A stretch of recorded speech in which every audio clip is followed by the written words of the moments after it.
Hello everyone, welcome back. Next topic in regular expressions, remove white space from a start and end. Sometimes white space characters around strings are not wanted but are there. Typical processing of a string is to remove the white space at the start and end of it. Write a regex and use the appropriate string method to remove white space at the beginning and end of the string. Note that the string prototype.trim method would work here, but you will need to complete this challenge using regular expression.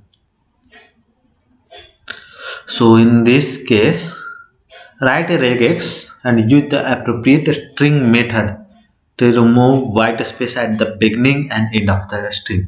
So at the beginning, for beginning we use caret, and end of the string, so that is there,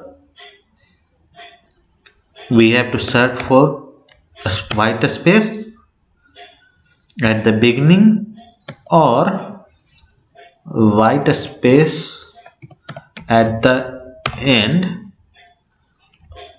and for we need to perform this operation twice.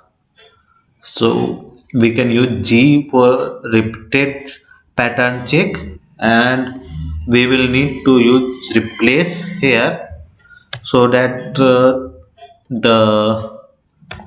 the pattern which is checked here should be empty now, means it should be removed. Let's see the result by running the test, and it's successful. Download my solution, and thanks everyone for watching. See you in the next video. Till then, bye bye.